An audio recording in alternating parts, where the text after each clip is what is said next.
Yes, experimentation is very important in, I mean, any creative process. You know, if you get like, even if you're just super good at what you do, a lot of people get lost in like their systematic ways of doing things and they'll never branch out of it because they just get really good at doing a specific thing a specific way.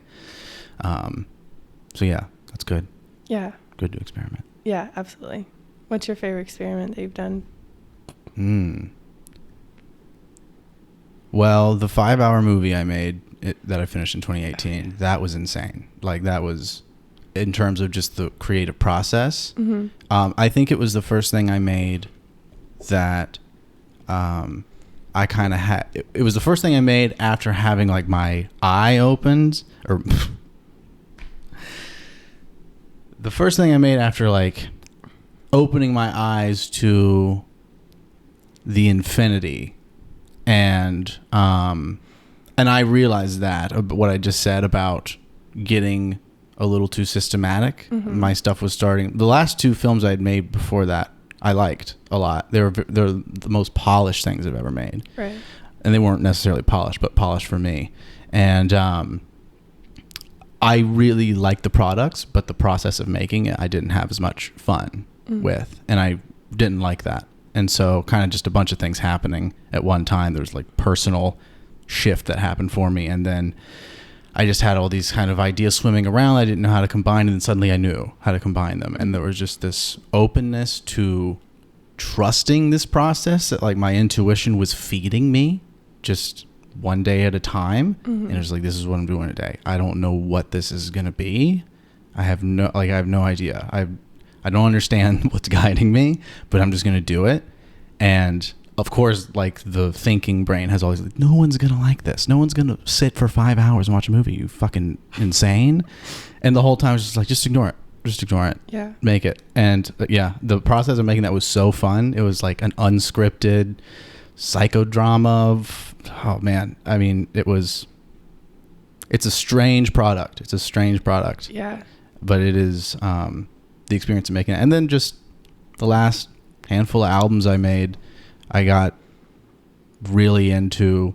I think that's really the big shift, is rather than being so concerned with the finished product and trying to craft it in some way that's like particular to what's going on in the mind's eye, it's like getting really interested in the process itself and making the process fun and seeing what happens.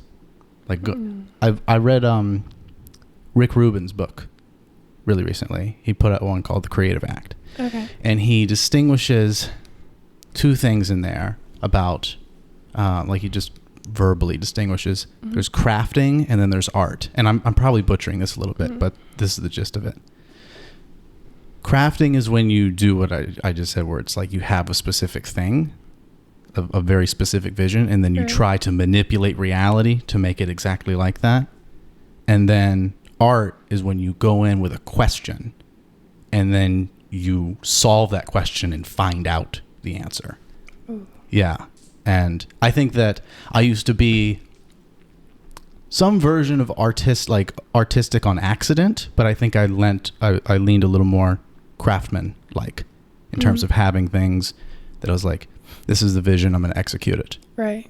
But then I think that shift, it made me be a lot more open to that. Like, the stuff doesn't seem to be so good or fun when it's like the fun of coming up with a vision, that's fun.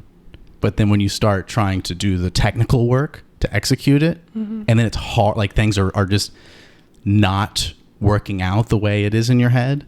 Yeah. There's that friction and it makes the process unpleasant. Right. Yeah. You said a lot. I did. I yapped, as I usually do. Praise.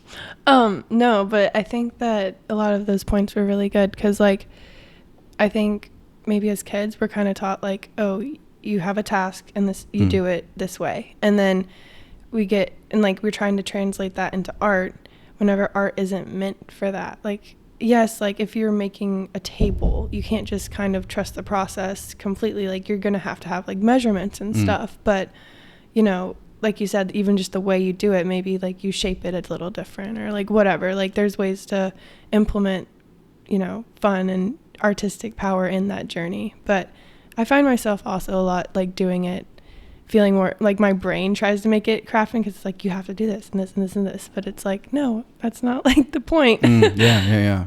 You take away the fun when you do that too much. But you're right. There does have to be some sort of structure in order for the chaos and the creativity to like swirl around. Right. And for there to be, you kind of have to create some sort of spine or some sort of trunk, like tree trunk, for you to then allow the chaos to build the limbs and the leaves on. Yeah. Yeah.